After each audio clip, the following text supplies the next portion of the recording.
Shalom and welcome to another edition of Parasha Talk. I'm Rabbi Malomet, coming to you from Jaffa, the Jaffa Hotel in Israel.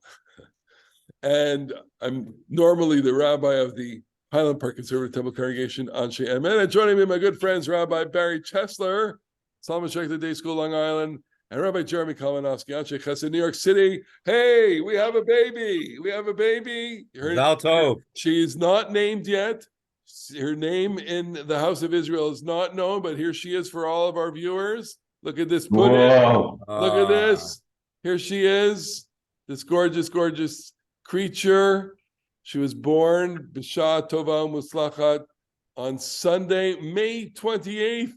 She shares a birthday with her aunt Mayan and with one of our colleagues here, Rabbi Jeremy Kalmanowski of the Anshe Chesed. What a Mazel Dika day. This is amazing. It's pure joy. We are so grateful and happy. Baby was 7 pounds 2 ounces. What's that in kilograms? 3.23 kilograms. 3.2 kilo? Yeah, 3.2. She is absolute delight. A little button, she fits right there in the tiny little thing. And in I don't know how many years I'm going to show her this video of the first Parsha Talk after her birth, where we were all kvelling, and it's just so. They were talking about what are they going to call me, and here's a great segue into our Parsha. Okay, so I don't know if I should be Saba or Zaidi. You know, everybody makes fun of me that Why not Elliot? Well, it doesn't work. I need a title, so. I have a kind of old world, character. We all know that. Everybody who watches and listens to us knows that. And I'm a little bit old-fashioned, but I'm also new. So I said I should be Zaidi Saba. Zaidi Saba. And that way I honor my own father, who was a Zaidi, and I honor my children who are living in Israel.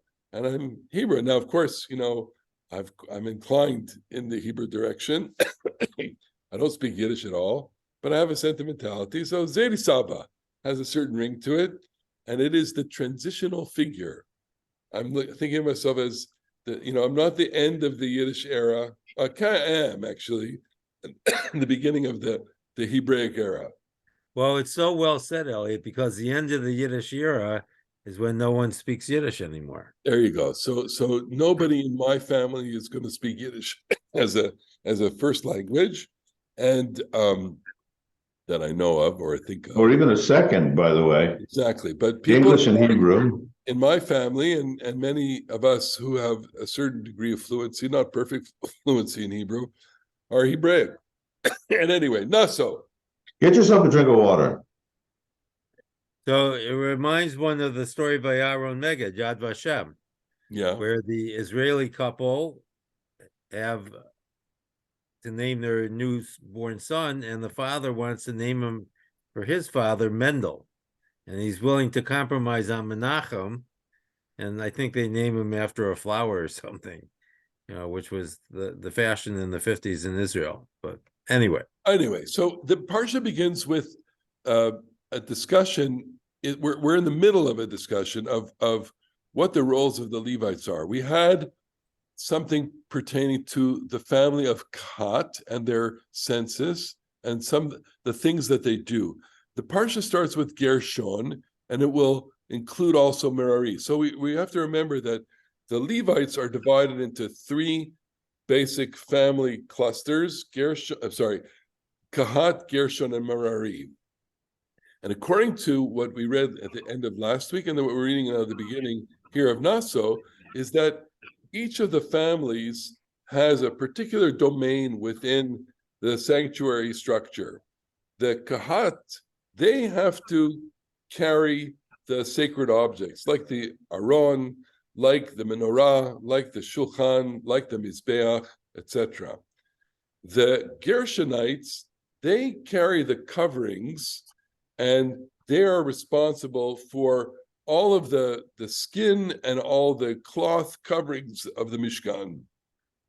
And the Merarites, they're responsible for the beams and the heavy lifting. And so I read this piece by Rabbi Adin Steinsaltz, Zichrono Livracha, very, of course, important, figure in contemporary Judaism, who wrote focusing on Gershon and saying that, having this role, they're not Kahatites and they're not Merarites. The Kahat is the most important, and the Merarites are the least important. So being in the middle presents its own set of challenges. And he's talked about, a middle manager always wants to be a manager, and always kind of holds himself above the lower echelon. And it's Rabbi Steinsaltz, so you can't be too critical of it. But I was thinking, look, all of the different families need each other, and all the roles are needed. Take it away, Barry. So, I think we were talking before the show that the Levites operate as a team, and on a team, everyone is needed. Even when there are stars, every player has a role, and that role is critical to the success of the team. And here with the Levites is the same way. But I was struck while you were talking that it's kind of curious that the camp is divided into 4 for the directions of the compass, and the Levites are only 3. And I think Itamar, the 4th son of Aaron, is linked with them in some way, if I remember correctly. Because you really need four sides to protect the Mishkan, the Ohel Moed, to correspond to the 4 sides of the Israelite camp.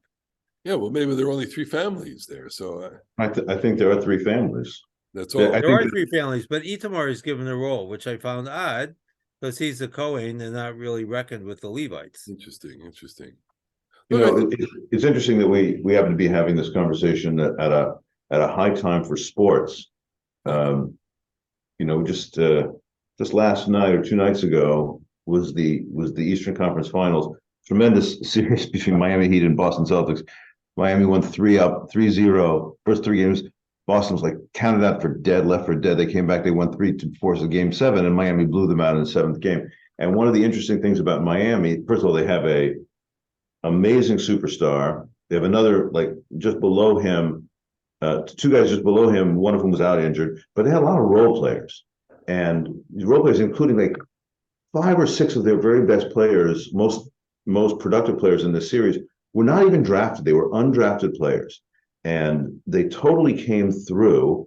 Boston has more superstars. And Boston is also more of a well-balanced team than just a superstar-driven team. But Miami, all these guys, they were totally Merari. Those guys were Merari. And they came through in an exceptional fashion. I would push it back against you, Elliot. You mentioned you said, and I agree with this, that everybody's indispensable. If Bnei Kehat carry all the fancy stuff, and the Gershuni do not carry the cloths, or the Merari do not carry the beams and the bones, you got no Mishkan. You got no Mishkan. No, I'm just reminded of this, of the last Mishnah in Tractate Menachot, fabulous Mishnah. Teaching this also appears elsewhere in the Talmud, but it reverberates through. Olah, with offering an olah, a very high status sacrifice of a cow. The Bible uses the phrase isha reach nichoach, a gift of pleasing odor. And if you offer a bird, which is a much less estimable, it's the same thing, isha reach nichoach. If you offer grain, it says isha reach nichoach, and it teaches you achad hamarbeh ve'achad hamamit ubilvad sheyechaven adam et da'ato l'shamayim. Whether you give much, whether you give little, just it's all the same, just as long as you direct your heart. And I'd like to imagine that some guys play offensive line, and some guys, are quarterbacks, and some guys, carry the Aaron, and some guys carry the beams. But that what I would like to have is a sense of great teamwork, that everybody's doing their part. So this brings us back to the mafter for Shabbat Shekalim, which is about another census, where that language also appears about the rich and the poor each having their role. They each have to give the same chetzi shekel, and in a census, everyone counts the same. because we're counting people. And in daily life, we often lose sight of the fact that there is an equality amongst us, and woe to us when we fail to recognize it. Right. They're all, I wanted to say that they were co-equal, but maybe that's not a precise enough term. It's the Mishkan has to happen as a team. And while the different families are, entrusted with specific articles for the porterage of the Mishkan, you may think that the Kahatites are more important, but yeah, they're indispensable without the Gershonites and the Merarites, and like 3 pillars and 3 legs on a tripod, that they can't be sustained. And in a sense, back to this whole Safta Abba, Zaidi Saba kind of thing, the middle element has a certain function. So Gershon has a function that's a kind of bridge between the upper and the lower, fine. And so I appreciate Yitzchak and Avram, Yitzchak and Yaakov, even though, he gets the least amount of verses, let's just say, but he's the pivotal figure. He's the transitional figure, and he's holding everything together. And you could argue, that, okay, each family is configured in a different way, but if you have multiple children in family, the oldest has a certain status, the youngest has a status, and the middle child is always problematic. So here, the 3 of us, so Jeremy is an oldest, I'm a youngest, and Barry, of course, is the most problematic of the 3 of us.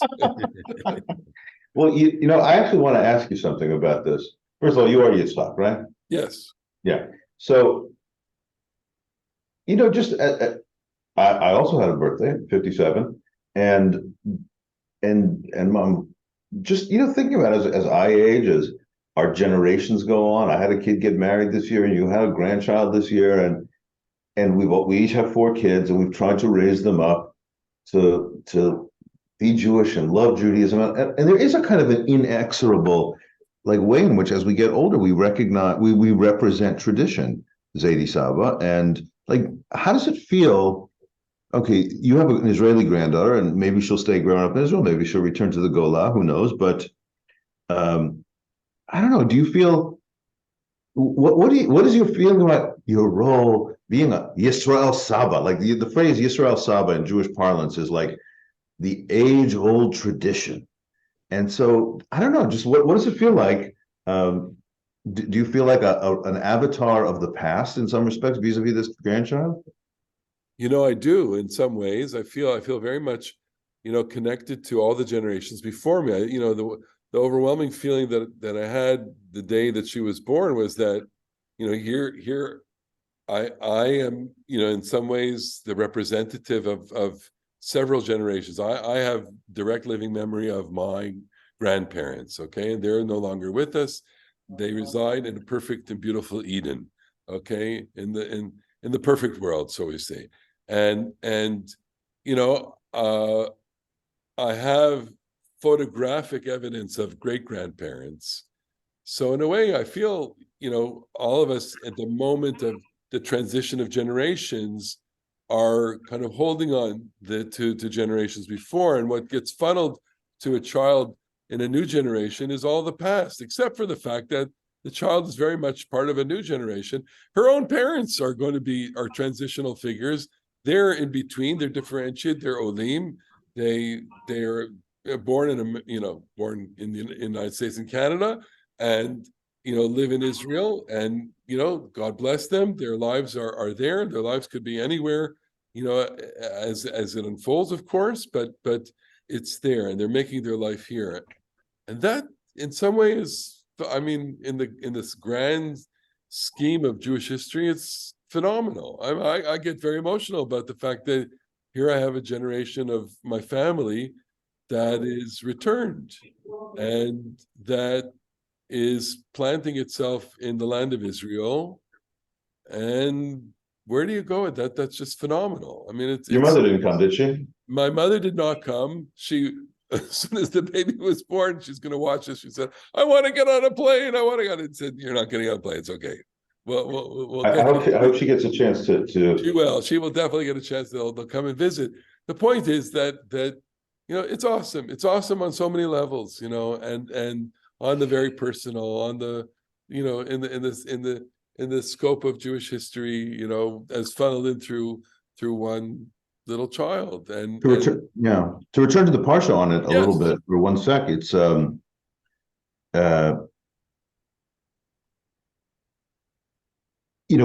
Bamidbar is also all about transitionality, right? I mean, Bamidbar is a transitional generation. We haven't yet read the story about the spies who get, the spies who fail to take the land, and then they get punished with 40 years in the desert, and their generation is going to have to die out. So at this point here in Numbers chapter 4 or 5 or whatever chapter we're on, we don't yet know this, but the image of the Levite clans carrying, assembling, disassembling, traveling is also quite like the quality of that being in motion.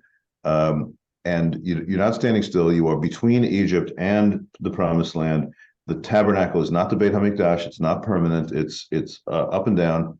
But whatever. I just think that also rings out with the transitionality. These are all images of transition. I mean, the temporariness of the Mishkan, stands as a great symbol of transition to the more permanent stage. And of course, all the roles that the different partners play in putting it together and assembling and disassembling it are critical to that. Let's transition ourselves to a different part of this parsha. Goes through, talks about let's talk the sota, the individuals, the woman who's suspected adulteress, the nazir, the person who dedicates herself. With the time that we have remaining, we'll talk about the priestly blessing, which is in there. Of course, we have a whole large set of text on the gifts of the Nesiim, but I want to ask a question about Birkat Kohanim, if I may, and it may be a simple question, but the question is, why does the Birkat Kohanim work? Yivarechecha Adonai v'yishmerecha, Ye'er panav elecha b'chuneka, Yisar panav elecha v'yasem lecha shalom. May God bless you and keep you, etc. And say this with a certain kind of emotional feeling that this is the blessing that is going to be first invoked on a new child this coming Friday night. My son and daughter-in-law we're going to have dinner together, and they're going to bless their child for the first time. And just thinking about that, and I think about we all have experienced this moment when we ourselves first blessed our children with these blessings. The first Shabbat they came home, right? I have very, very strong memories of placing my hands on a little tiny forehead, a little tiny head, and saying Yerech, and feeling so emotional about it, so beautiful. This is just the most beautiful thing. Why does this blessing work? Barry Chesler. So I think that one thing that certainly distinguishes this blessing from other blessings that we encounter in the Torah and elsewhere in the Tanakh is that this is a generic blessing in the best sense of the meaning of the word generic, is that it is fit for any occasion. There are two principal themes. One is that God should watch over us, and that reflects our need and desire to pursue or relate to God. And the second thing is the invocation of peace, which I think is the most deep-seated wish of all human beings. And that is maybe what distinguishes human beings from other animals, is that we have a desire and a need for peace that we can articulate. So the influence of that point that you have just made, with which I completely agree, is very characteristic in Jewish literature, Jewish liturgy, prayer literature. So the brachot, for example, first of all, Kaddish ends with a prayer for shalom, and the in the evening, for example, the brachot of Kriyat Shema. There's two blessings before Shema, 3 paragraphs of Shema, 2 blessings, and it's, Sukat Shalomecha. And the Amidah, of course, ends with Sim Shalom, which is a reference to this, V'yasem lecha shalom, that God should place upon you peace. And then the way we say it is that the priests v'samu et shmi al bnei Israel, and they should place my name on the children of Israel, v'ani avarchem, and I will come and bless them. The act of being a praying person is summed up in I invoke peace upon you. I pray peace for you. It's transitive. It's not a prayer so much for one's own self. It is a prayer of beneficence that I pray that God take care of you. I wish you peace. And to me, that is just a very, very vivid expression of what Jewish prayer liturgy is all about. And having, like almost all conservative souls, Anshe Hesed doesn't do Birkat HaKohanim. When I'm in Israel, I do it every chance I can get. I really, of course, I understand why a generally egalitarian approach to Judaism should have a little second thoughts before thinking that I, by dint of the legend of my family's ancestry, am better suited than you guys to place the bracha on people. That said, when I do Birkat HaKohanim in a synagogue in Israel, I completely feel I am a conduit for sending God's blessings to other people. And to me, that's just a super duper high, joyful, spiritual connection moment. Feeling a little bit, we don't talk about this in Judaism, but a little bit of an intermediary, or at least a tzinor, a little bit of a channel for bracha to the world. I think it's a great blessing because it's so simple, and often the most profound things are, encoded in the simplest language. It's 3 words, 5 words, 7 words. Okay, 60 letters in all. 60 letters in all. It's you can count the syllables. It kind of rolls in the way that a text ought to do it. It's memorable. It's memorizable. It's easy. It's accessible. It originates with Kohanim invoking this, but it becomes the generic blessing for all of Israel. I think we don't have the Ur moment where this finally happened, but at some moment somebody said, you know what, I'm going to take this blessing and give it to my children, or I'm going to take this blessing and I'm going to apply it to wherever. We stand and officiate at weddings. We invoke the blessing at weddings. Many rabbis invoke the blessing for b'nei mitzvah, etc. There's not and by the way, in Christianity they invoke this blessing. It's a fairly generic blessing, and it works. And I would throw in here a couple of additional things, which not busting on anybody more than is absolutely necessary, but when you write poems, especially liturgical poems, especially poems that partake of the depth of the Bible, and especially poems that you expect to be read out loud, they have to sing. They have to have cadence. Now, biblical poetry doesn't really have meter in the same way that later poetry does. If you just find yourself, next time you're reciting a Hallel, you'll note that the lines don't really scan in the same way that we're accustomed to in a lot of poems. Isu Chag Bavotim ad Karnot HaMizbech. Where does that come from? It doesn't fit the patterns at all. But you'll just notice that good poems in Psalms 2 and in the Bible too, but this one is just a great example. It's got a beat. It's got rhythm. It's you can't just write sort of blank verse and think that it can be liturgy for groups. Yivarechecha Adonai v'yishmerecha, 3 words. Ya'er Adonai panav elecha v'yechuneka, 5 words. Yisa Adonai panav elecha v'yasem lecha shalom, 7 words. It has great rhythm. And I'll just throw in a word for the great American Jewish bard Shabtai Tzissel ben Abraham, also known as Robert Zimmerman. May God bless and keep you always. May your wishes all come true. That's forever young. It's just Dylan know how to write poetry too. So is he writing commentary on that? Would you call that a kind of commentary on that, or is any time that anybody makes a blessing, is that a kind of commentary using invoking that word. May God bless you and keep you. May the Lord be. Yes, it depends what we actually think the blessing is. So when you were talking, Elliot, you mentioned the wedding and the Shabbat ritual of blessing our kids with this blessing. And one could look at both of those as a way of taking a temple ritual and bringing it into the home. I agree with you. Because the wedding is creating a new bayit, a bayit naman, of course, we hope, in Israel, a faithful house. And I think that in a way that what runs through this blessing is this idea that we are supposed to be in one of the versions of the promise to the Jewish people, a mamlechet kohanim, a kingdom of priests. And it gives everyone, priest, Levite, Israelite, a chance to perform a priestly function in one's own life. And that's by administering this blessing to one's children or in the presence of a newly married couple.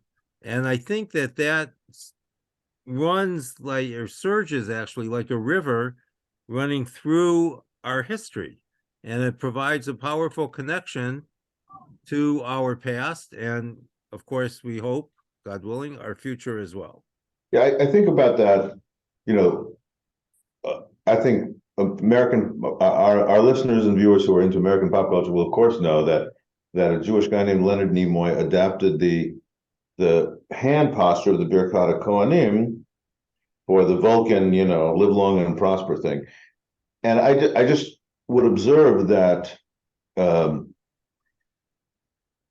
maybe the reason we are who we are, the three of us have chosen, chose the jobs that we've chosen, chose the life paths, career paths we've chosen, is that we believe in ritual. We believe that life is endowed, our individual lives are endowed with real depth, real meaning. They get heavy, they get significant in a good way, because we participate in rituals. And I think that, obviously classic Reform Judaism in the 19th, early 20th century, like that was their thing that they were against. They were against ritual. They thought it was empty. They thought it was performative. They didn't take it seriously. And then they came around mostly and now appreciate it, I think, much more. And I totally believe in that. I believe that there are gestures that whether it's a hand gesture, verbal gestures, dance gestures, I believe that those things, that they turn life into poetry. And this Birkat Kohanim, it's said back in Parashat Shmini that Aaron raises his hands and blesses the people, which clearly does refer to something like this. Raising your hands in biblical parlance is a prayer phrase. This is like almost, not exactly, but almost the only liturgy in the Chumash itself. I expect you to say these things, and they will convey blessing, and they will affect the people who do them and the people who receive them. That's liturgy, that's poetry, that's ritual, and that's just awesome. I don't know how I could live without ritual. I couldn't be a Quaker. I mean, like, just sit around and talk. Obviously, we got lots of talking in Judaism, but it's the rituals that give it. The rituals ground us, and the rituals, obviously convey to us things that are ineffable and can't be condensed in anything other but symbols. I was struck by something you said, Barry, in terms of the home. And of course, I love the idea that we're all, Mamlechet Kohanim, and I have an interpretation of the Korban Pesach. Each one of us becomes a kind of Kohen as we slaughter, at least in the biblical rendition of the Passover feast, the head of the household, has a Kohanic role. But I'm struck by the idea of Bayit, and considering that, there's a certain intimacy about the blessing, and placing hands over someone. Of course, when you stand up in front of a congregation, you're not actually touching someone, but in some rituals, and I do this, and it's kind of awkward, when we in my shul we do Birkat Kohanim. So when my kids are present, I put the talis around everybody, and we're always usually kibitzing and laughing, and it's really fun, and Nama's pinching me, and Mayana's giggling, and all of a sudden I'm trying to be so serious, and the blessing is coming. Can you just stand still for a second, kind of thing. And it's a big joke, but it's not a big joke, it's a serious thing. And there's a certain joy in that intimacy, because we're all together as a family, and we're all under a talit, and that's one ritual involved with that.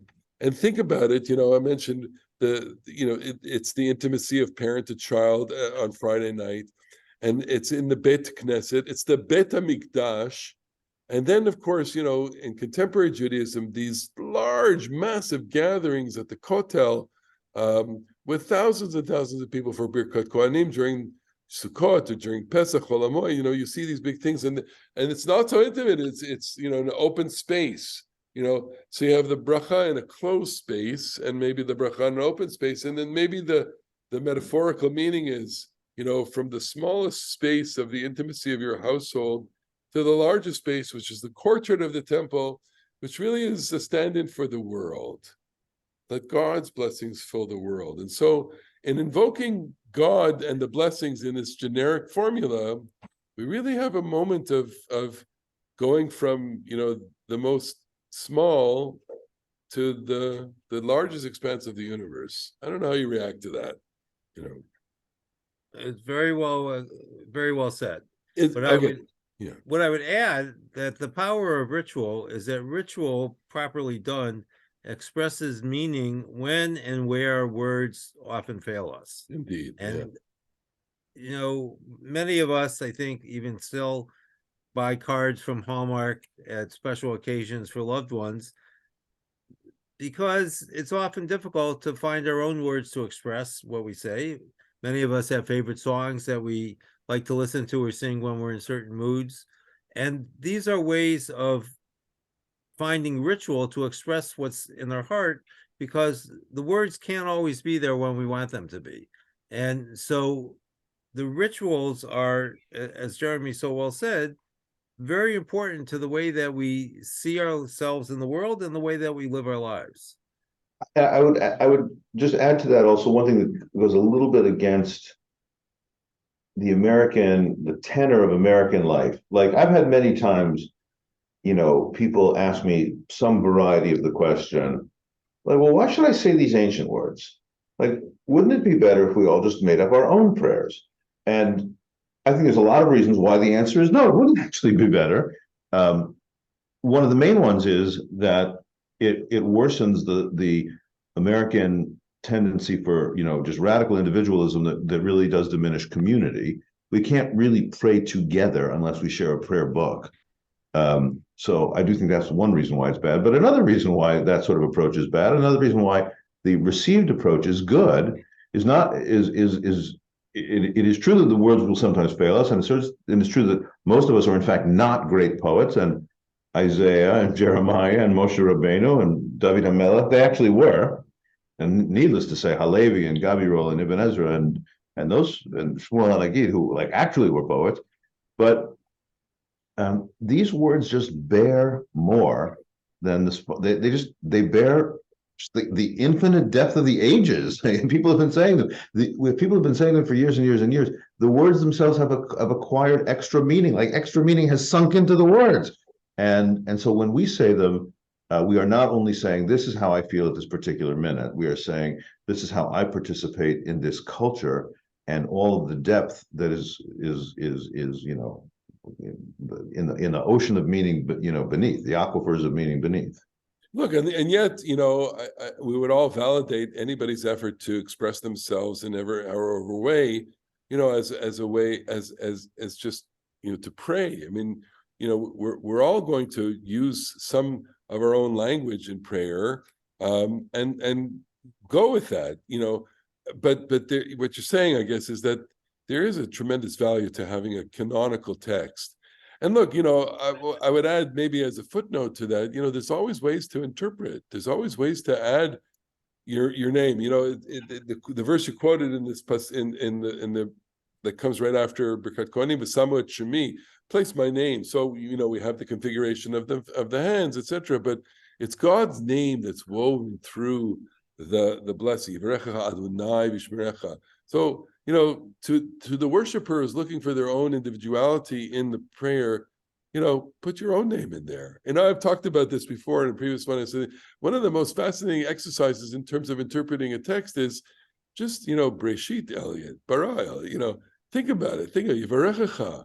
Here a child, this baby is going to get her name on Sunday. And so, we don't know the name. We don't know the public name. It's going to be, my kids know their name, the name of, and so you put your name in something, and all of a sudden it comes alive personally to you. And you can weave your name into every prayer that we have.